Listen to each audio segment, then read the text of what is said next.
ప్రార్థన చేసుకుందామండి. ప్రేమ కలిగిన మా తండ్రి, పరిశుద్ధుడైన మా దేవా, మహిమ గల మీ నామను బట్టి మీ పాదాల కొందనాలు, స్తుతులు, స్తోత్రాలు చెల్లిస్తున్నాము నాయన. పగలంతా మమ్మల్ని కనికరించి కాపాడి భద్రపరిచేందుకు మీ కొందనాలు. ఈ రాత్రికాల సమయంలో మీ సన్నిధి మాకు అనుగ్రహిస్తున్నందుకు మీకు స్తోత్రాలు చెల్లిస్తున్నాము నాయన. మమ్మల్ని మీరే కనికరించండి, భద్రపరచండి, దయ చూపించండి. ఆన్లైన్లో కనెక్ట్ అయిన మీ బిడ్డలందరిని బట్టి మీ కొందనాలు చెల్లిస్తున్నాము. ప్రార్థించే భారం మా పైన అనుగ్రహించమని వేడుకుంటున్నాము నాయన. దయ చూపించండి. మా ప్రభా కృపతో జ్ఞాపకం చేసుకోండి నాయన. దయతో సహాయం చేయండి. మా ప్రభా మాకెంతైనా నమ్మదగిన దేవుడుగా మీరే మమ్మల్ని కనికరించి భద్రపరిచి నడిపిస్తూ రమ్మని వేడుకుంటున్నాము నాయన. ఈ సమయంలో మా ప్రభా మీ సన్నిధిలో మేము ప్రార్థిస్తుండగా మా దీన ప్రార్థన ఆలకించమని వేడుకుంటున్నాను. జవాబు దయచేయమని వేడుకుంటున్నాను. కరోనా కేసులు అధికంగా ఉంటుండగా మా ప్రభా మీరే కనికరించండి. కేసులు కంట్రోల్లో ఇచ్చేందుకు సహాయం చేయండి. మా ప్రభా మా రాష్ట్రంలో కానీ మా దేశంలో కానీ మా ప్రభా ఈ కరోనా అనేది లేకుండా చేయమని వేడుకుంటున్నాను నాయన. ఈ దేశాల్లో కూడా ఎంతో ఇబ్బందులు పడుతున్నారు. ఇక్కడ కూడా చాలామంది బాధపడుతున్నారు నాయన. ఎంతోమంది చనిపోతున్నారు. ఇంకా కూడా మనుషులు చనిపోతున్నారు. మా ప్రభా దయతో సహాయం చేయండి నాయన. ఈ పరిస్థితిని మార్చమని వేడుకుంటున్నాను. మీ రక్త ప్రోక్షణ కింద మా ప్రభా ఈ ప్రదేశాన్ని ఉంచమని వేడుకుంటున్నాను నాయన. థర్డ్ వేవ్ కూడా రాకుండా కాపాడమని వేడుకుంటున్నాను. భద్రపరచండి, దయ చూపించండి. మా ప్రభా మమ్మల్ని మీ స్వాధీనపరుచుకుంటున్నాము నాయన. ఈ సమయంలో ఈ సన్నిధిని మేము అనుభవించుటకు సహాయపడమని మమ్మల్ని మీ స్వాధీనపరుచుకుంటూ ఇంకా కనెక్ట్ కావాల్సిన వారిని కూడా మీరే కనెక్ట్ చేయమని యేసు ప్రభు నామంలో స్తుతించి ప్రార్థించి వేడుకుంటున్నాము తండ్రి. ఆమేన్. పాట సంఖ్య 525, పాత నంబరు 453. అద్భుత దీవెనలు ప్రభువా కుమ్మరించితివి. 525, పాత నంబర్ 453.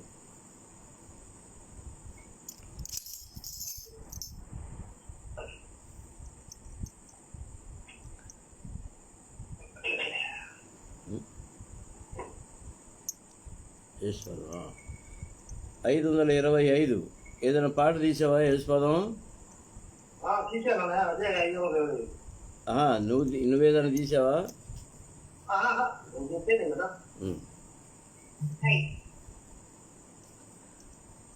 స్టార్ట్ చేయి. అద్భుత దీవెనలు ప్రభువా కుమ్మరించితివి. నీదు ప్రేమ అపారము ప్రభువా మాపై చూపితివి. నీదు ప్రేమ అపారము ప్రభువా మాపై చూపితివి. మానవుని చేసినావు నీ స్వంత రూపమునకు.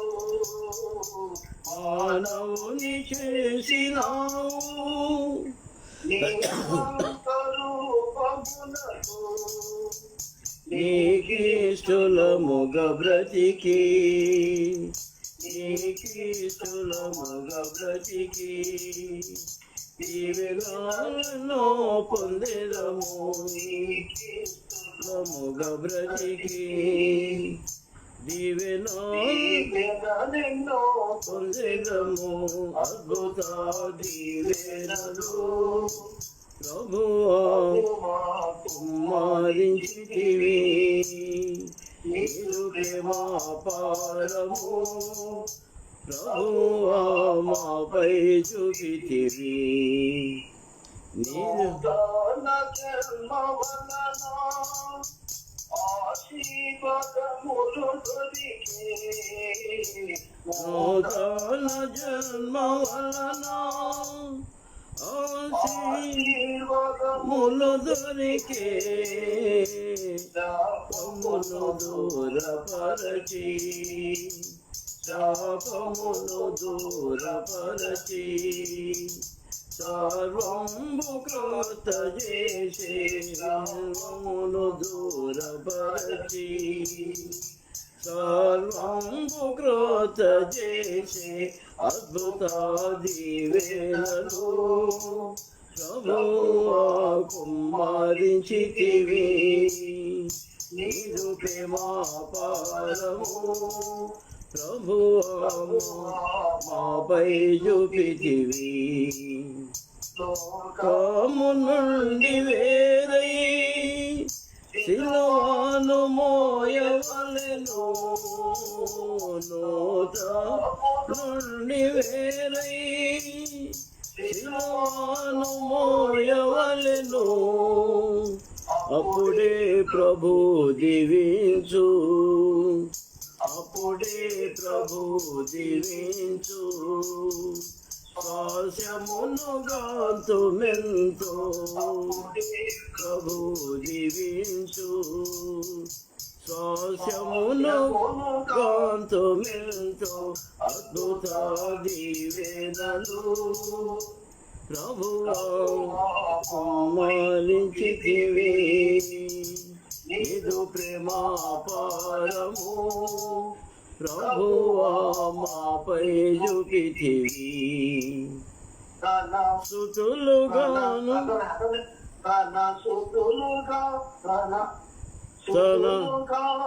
వెలగి తన చిత్తమందు నిలచి తన సుతులుగాను మెలగి తన చిత్తమందు నిలచి జీవాజలమును పొంది జీవాజలమును పొంది దీవెనలను పొందెదము జీవాజలమును పొంది దీవెనలను పొందెదము అద్భుత దీవెనలు ప్రభువా కుమ్మరించితివి నీదు ప్రేమాపారము ప్రభువా మాపై చూపితివి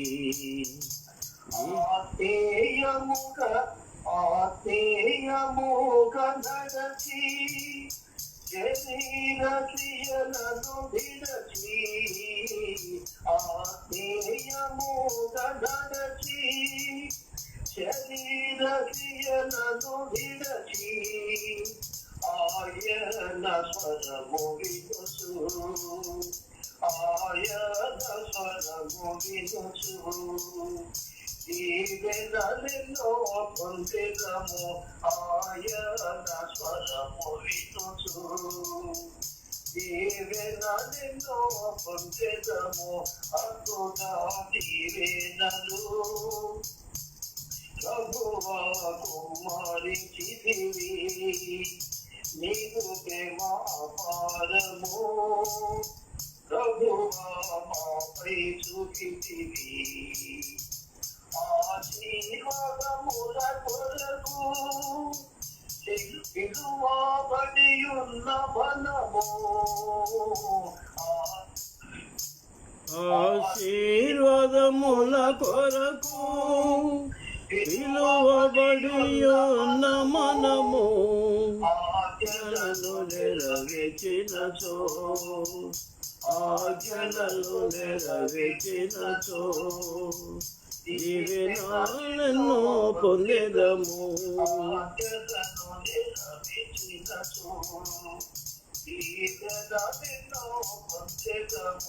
అద్భుత దీవెనలు ప్రభువా కుమ్మరించితివి ప్రేమాపారము ప్రభువా మాపై చూపితివి నీదు ప్రేమాపారము ప్రభువా మాపై చూపితివి ఆశీర్వాదముల కొరకు పిలువబడియున్న మనము ఆశీర్వాదముల కొరకు పిలువబడి ఉన్న మనము ఆజ్ఞలను నెరవేర్చినచో, ఆజ్ఞలను నెరవేర్చినచో దీవెనలెన్నో పొందెదము. ఆజ్ఞలను నెరవేర్చినచో దీవెనలెన్నో పొందెదము. అద్భుత దీవెనలు ప్రభువా కుమ్మరించితివి, నీదు ప్రేమాపారము ప్రభువా మాపై చూపితివి, నీదు ప్రేమాపారము ప్రభువా మాపై చూపితివి.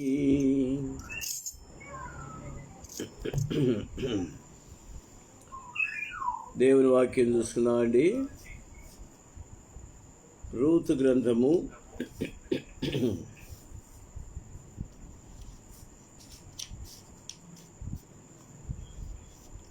2వ అధ్యాయము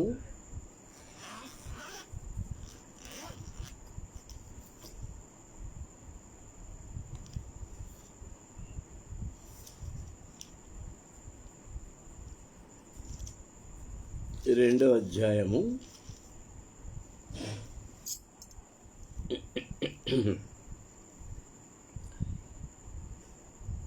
20వ వచనం నుంచి చివరి దాకా చదువుకుందాం అండి. 20 నుండి చివరి వరకు చదువుకుందాం. నయోమి బ్రతికి ఉన్న వారికి చచ్చిన వారికి ఉపకారము చేయటం మానని ఇతడు యెహోవా చేత ఆశీర్వదించబడునుగా కానీ తన కోడలతో అనెను. మరియు నయోమి, ఆ మనుష్యుడు మనకు సమీప బంధువుడు, అతడు మనలను విడిపింపగల వారిలో ఒకడని చెప్పగా, మోయాబీయులైన రూతు అంతేకాదు, అతడు నన్ను చూచి తనకు కలిగిన పంట కోత అంతయు ముగించే వరకు తన పనివారి యొద్ద నిలకడగా ఉండమని నాతో చెప్పిన నేను. అప్పుడు నయోమి తన కోడలైన రూతుతో, నా కుమారి, అతని పనికత్తెలతో కూడనే బయలుదేరుచు వేరొక చేనులోని వారికి నీవు కనబడకపోవటం మంచిది అనెను. కాబట్టి ఎవల కోతయు గోధుమల కోతయు ముగియు వరకు ఆమె ఏరుకొనుచు బోయజు పనికత్తెల యొద్ద నిలకడగా ఉండెను. నిలకడగా ఉండి తన అత్త ఇంట నివసించెను. ప్రేమ కలిగిన మా తండ్రి, పరిశుద్ధుడైన మా దేవా, మహిమగల మీ నామను బట్టి మీ పాదాల కొందనాలు, స్థుతులు, స్తోత్రాలు చెల్లిస్తున్నాము నాయన. మా తండ్రి, దయతో మమ్మల్ని కనికరించండి, సహాయం చేయండి. మీ పాదాలకు స్తోత్రాలు చెల్లిస్తున్నాము నాయన. రూతు గ్రంథము ధ్యానించుకున్నట్టుకు నిజంగా మాకు మీ జ్ఞానం చాలదు నాయన. నిజంగా మాకు మా జ్ఞానం చాలదు. మీ జ్ఞానం మాకు అనుగ్రహించమని వేడుకుంటున్నాము నాయన. దయతో మమ్మల్ని కనికరించండి, సహాయం చేయండి, దయ చూపించండి. మీ జ్ఞానంతో నింపండి మా ప్రభా. మీ ఆత్మతో నింపి నడిపించమని వేడుకుంటున్నాము నాయన. కృప చూపించండి. మీ మాటలు మేము వినుటకును, మీ స్వరం మేము వినుటకును సహాయపడమని మమ్మల్ని అందరినీ మీ స్వాధీనపరుచుకుంటూ యేసు ప్రభు నామములో స్తుతించి ప్రార్థించి వేడుకుంటున్నాము తండ్రి. ఆమేన్. ప్రియమైన వాళ్ళారా, నిన్నటి దినాన మనం ఒక అంశం ధ్యానించాము. 20వ వచనంలో, బ్రతికి ఉన్న వారికి చచ్చిన వారికి ఉపకారము చేయుట మానని ఇతడు యెహోవా చేత ఆశీర్వదించబడునుగాక. కాబట్టి అటువంటి వ్యక్తులని దేవుడు ఆశీర్వదిస్తాడు. బ్రతికి ఉన్న వారికి ఉపకారము చేయుట, చనిపోయిన వారికి ఉపకారం చేసిన వారికి ఉపకారం చేయుట, ఇటువంటి వ్యక్తులను ప్రభు మరి ఆశీర్వదించేవాడుకుంటున్నాడు. ముందుకెళ్ళిపోతే,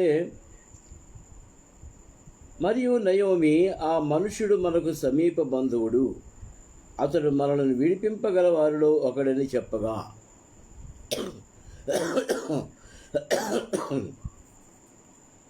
బోయజు నయోమికి సమీప బంధువుడు.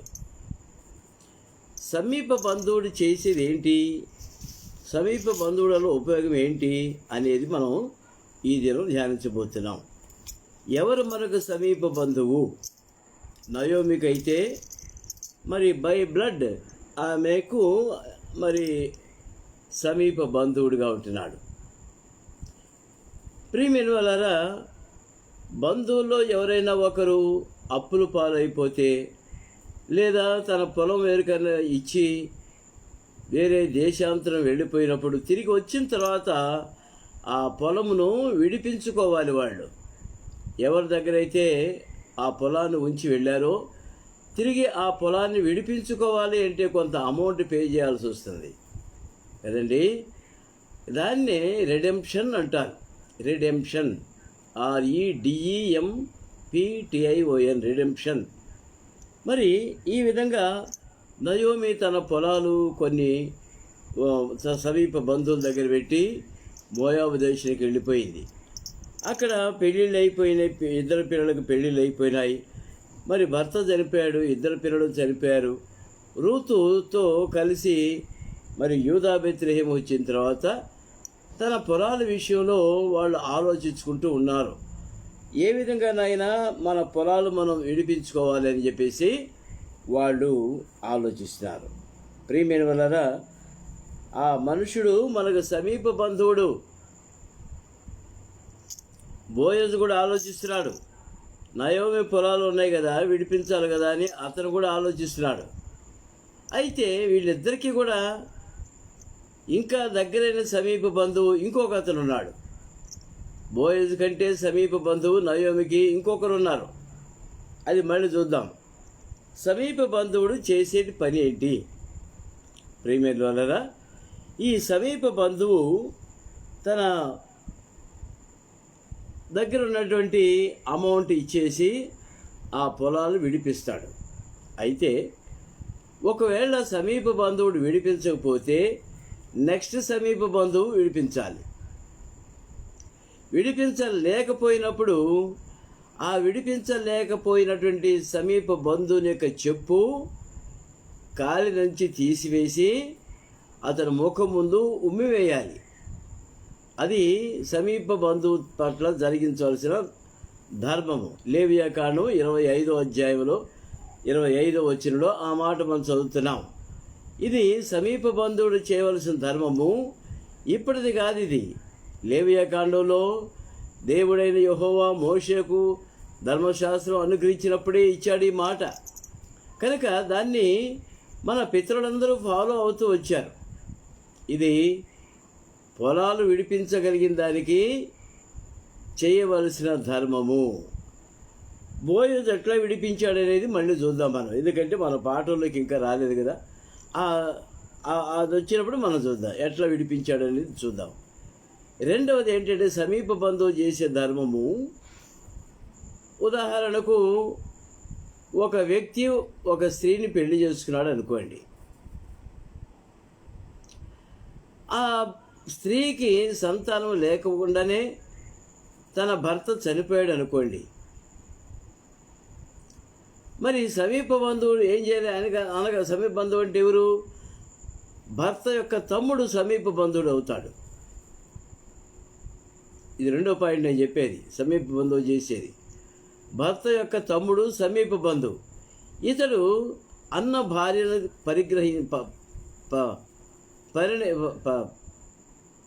పరిగ్రహించాలి. అన్న ధర్మం తమ్ముడు జరిగించాలి. ఇది రెండవది, దేవుడిచ్చిన ధర్మశాస్త్రంలోనే ఉన్నది. అయితే ప్రియమైన ఇక్కడ కొన్ని పాయింట్స్ ఉన్నాయి మనకు. మరి ఈ సమీప బంధువు చేసేది ఇంతేనా, ఇంకేమైనా ఉన్నాయా అంటే, సమీప బంధువు చేయగలిగింది ఆస్తి విడిపించడం ఒకటి. మరి దాన్ని ఏమంటారు? ఇంకోటి ఏంటంటే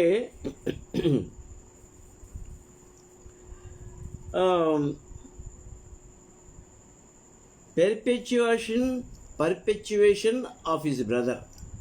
అంటే తన అన్నకు బదులు ధర్మం జరపటం. ఎందుకంటే ఆమె సంతతి లేకుండా నశించిపోవటం అనేది పద్ధతి కాదు. ఆమెకు సంతానం కలగాలి అంటే తమ్ముడు వచ్చి సంతానం కలిగించి మరి వాళ్ళ కుటుంబం యొక్క ఆ వంశావళి నిలబెట్టేదానికి బాధ్యత తమ్ముడు తీసుకోవాల్సి వచ్చింది. ప్రియమైనవారా, ఇది ఈ విధంగా ఉంటే ఇందులో కొన్ని మెళకువలు కూడా మనం నేర్చుకోవాలి. మూడవదిగా ఏంటంటే, ఈ విడిపించగలిగినటువంటి వాడు he must be able to redeem. మూడవదిగా మనం చూస్తున్నాం, he must be able to redeem అనగా తనకు శక్తి కలిగి ఉండాలి, ఆస్తిపాస్తులు కలిగి ఉండాలి. ఇతను మళ్ళీ వేరే చోటుకి వెళ్ళి అప్పు తెచ్చి చేసేదానికి లేదు. అతను కొంత కలిగి ఉన్నటువంటి వాడుగా ఉండి దాన్ని జరిగించాలి. నాలుగవదిగా ఈ సమీప బంధువు అనేవాడు ఇష్టపూర్వకంగా జరిగించాలి.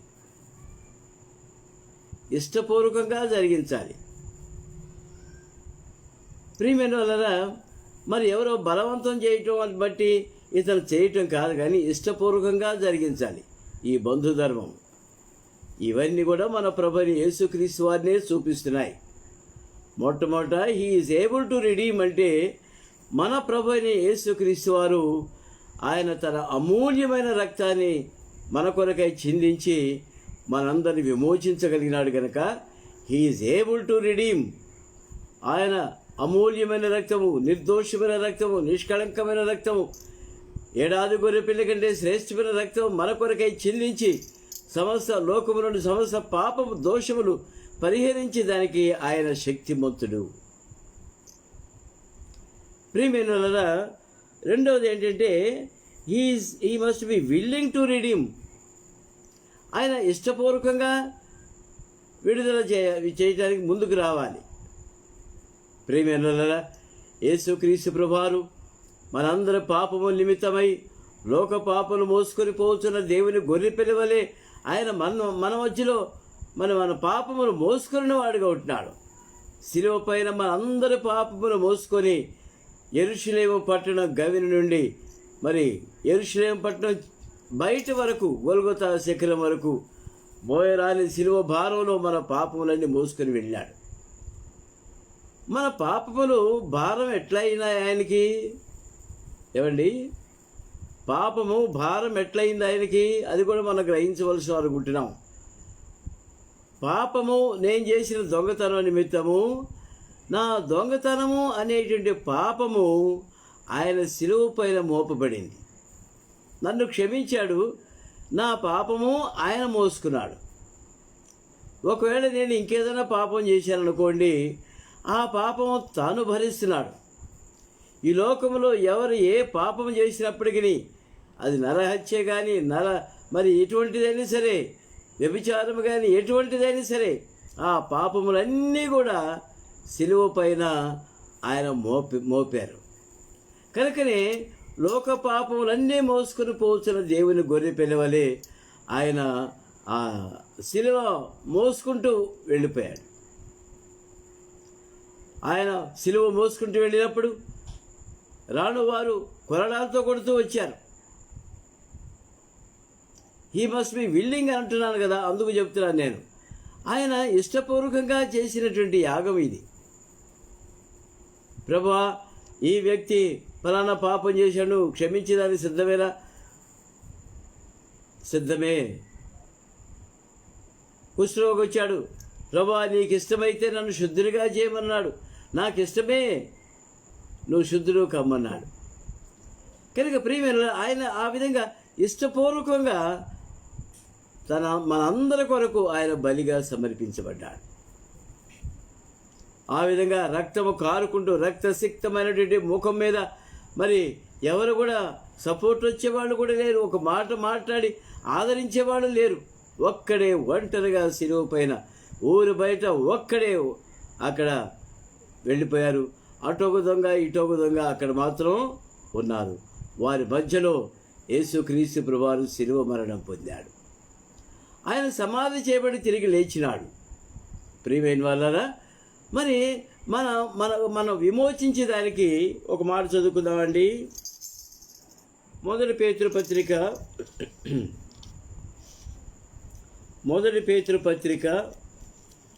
మొదటి అధ్యాయము, మొదటి పేతురు పత్రిక మొదటి అధ్యాయము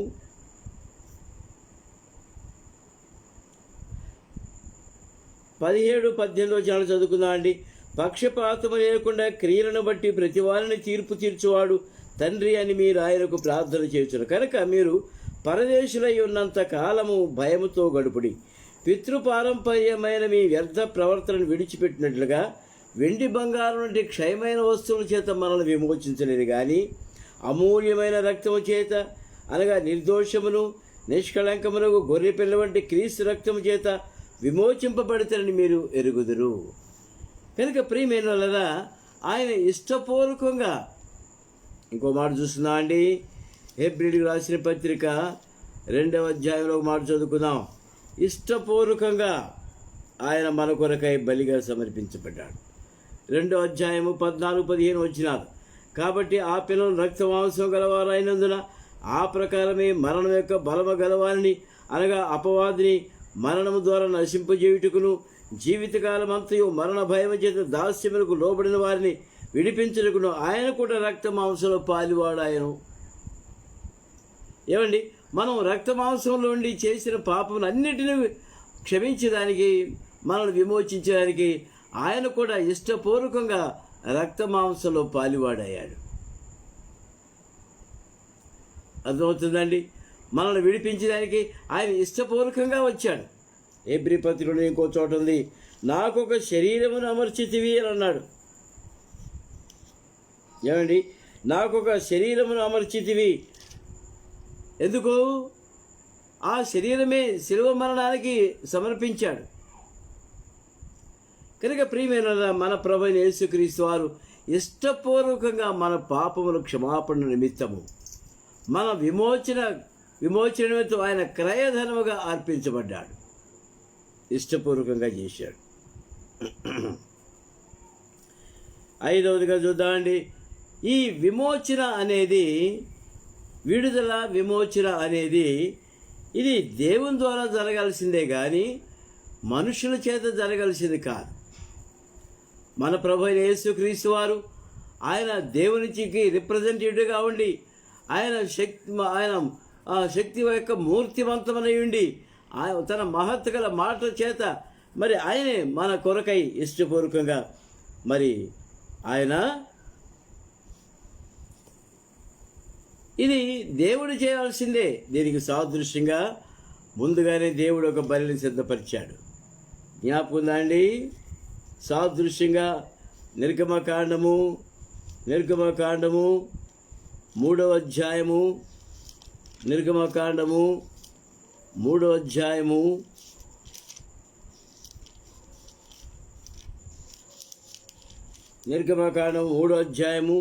7-8 వచనాలు చదువుకుందామండి. మరియు యెహోవా ఇట్లనెను, నేను ఐగుప్తులోనున్న నా ప్రజల బాధను నిశ్చయముగా చూచి తిని, పనులలో తమ్మును కష్టపెట్టి వారిని బట్టి వారు పెట్టిన మొరను వింటిని, వారి దుఃఖములు నాకు తెలిసే ఉన్నాయి. కాబట్టి ఐగుప్తీయుల చేతిలో నుండి వారిని విడిపించుటకును, ఆ దేశము నుండి విశాలమైన మంచి దేశమును, అనగా కనానీయులకును, హిత్తీయులకును, అమోరీయులకును, పెరిజీయులకును, హివ్వీయులకును, ఎగుసీయులకు నివాస స్థానంపై పాలు తేనెలు ప్రవహించి దేశములకు వారిని విడిపించడానికి దిగి వచ్చి ఉన్నాను. ఎవరిచ్చారండి? దేవుడని యెహోవాయే దిగి వచ్చాడు. విమోచన అనేది దేవుని ద్వారా జరగాల్సిందే కానీ ఆయన దిగి వచ్చి పస్కా పశువు వల్లే 12వ అధ్యాయం చూస్తే పస్కా పశువు వల్లే ఆయన వధించబడ్డాడు. కనుక మన ప్రియమైన మన ప్రభువైన యేసుక్రీస్తు వారు మరి ఆయన ద్వారానే మనకు విమోచన కలగాల్సి ఉంటుంది. ముందుకెళ్ళిపోదామండి.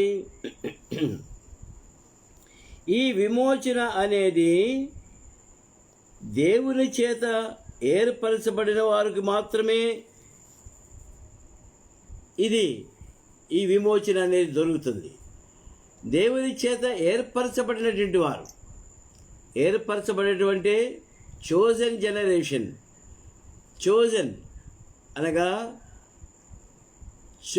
ఏర్పరచబడిన వారు, దేవుని చేత ఏర్పరచబడిన వారికి మాత్రమే ఈ విమోచన అనేది. ఎవరైతే యేసుక్రీస్తు ప్రభు యొక్క రక్తం ద్వారా పాపములు కడుగబడి మరి నిర్దోషులుగా తీర్చబడతారో, ఎవరికైతే రక్షణ అనుభవం ఉంటుందో వారికి మాత్రమే ఈ విమోచన. దయచేసి గమనిస్తామండి.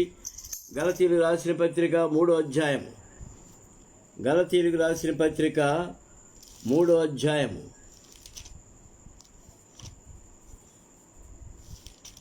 గలతీయులకు రాసిన పత్రిక 3వ అధ్యాయము 7-9 వచనాలండి.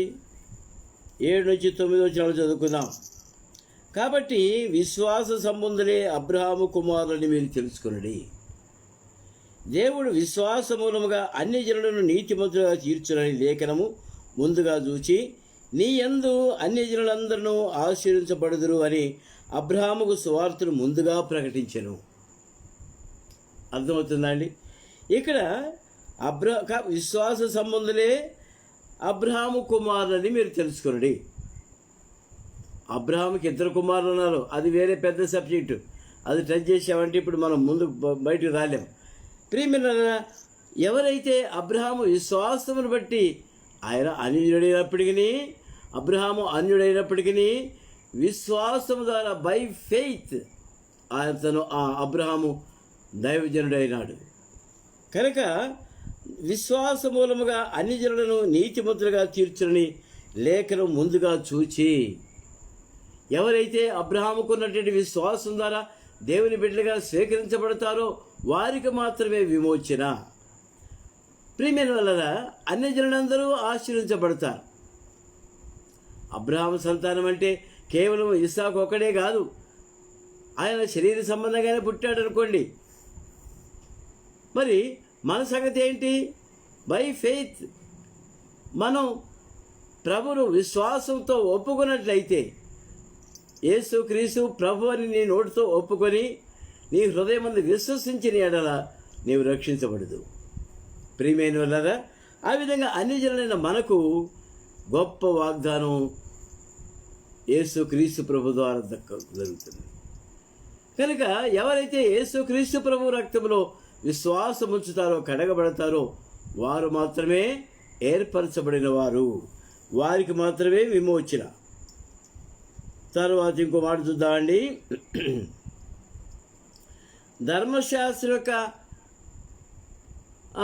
అధికారం నుండి తప్పించబడిన వారు విమోచించబడతారు.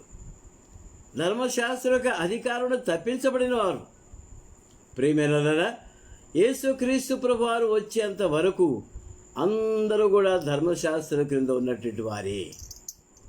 అయితే యేసుక్రీస్తు ప్రభువారు వచ్చిన తర్వాత అన్ని జనులైన మనకు కూడా ఆ గొప్ప శోధింపశక్యము కాని క్రీస్తు యొక్క ఐశ్వర్యం మనకు అనుగ్రహించబడింది. కనుక ఆ మాట చదువుకుందాం అండి. గలతీయులకు రాసిన పత్రిక 3వ అధ్యాయం 12వ వచనం చదువుకుందాం. 12వ వచనం, ధర్మశాస్త్రము విశ్వాస సంబంధమైనది కాదు, కానీ దాని విధులను ఆచరించువాడు వాటి వల్లనే జీవించును. ఇలా చెప్పాను కదా, ఆత్మను గూర్చిన వాగ్దానము విశ్వాసం వల్ల మనకు లభించినట్లు అబ్రహాము పొందిన ఆశీర్వచనము క్రీస్తు యేసు ద్వారా అన్ని జనులు కలుగుటకై క్రీస్తు మన కోసము శాపమై మనల్ని ధర్మశాస్త్ర శాపము నుండి, అధికారం నుండి మనకు విడుదల చేశాడు. ఏ విధంగానండి? ఆయన మ్రాను మీద వేలాడిన ప్రతివాడు ఆ శాపగ్రస్తుడు. ప్రియమైన యేసుక్రీస్తు ప్రభువారు మనందరి కొరకై శాపగ్రాహిగా ఆయన శిలువలో వేలాడాడు.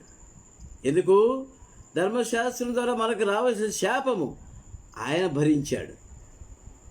కనుక మనకు విడుదల, విమోచన కలిగించాడు. అర్థమవుతుందండి? ఏ విధంగా మనం విమోచించబడుతున్నామో గ్రహించండి. తర్వాత ఆయన కుమారత్వం మనకు అనుగ్రహించడానికి, ఆయన మనకు కుమారత్వం అనుగ్రహించి మనల్ని విమోచించాడు. సమయం అయిపోయింది కాబట్టి రిఫరెన్స్లు చెబుతాను. రోమీయులకు రాసిన పత్రిక 8వ అధ్యాయం 17వ వచనం.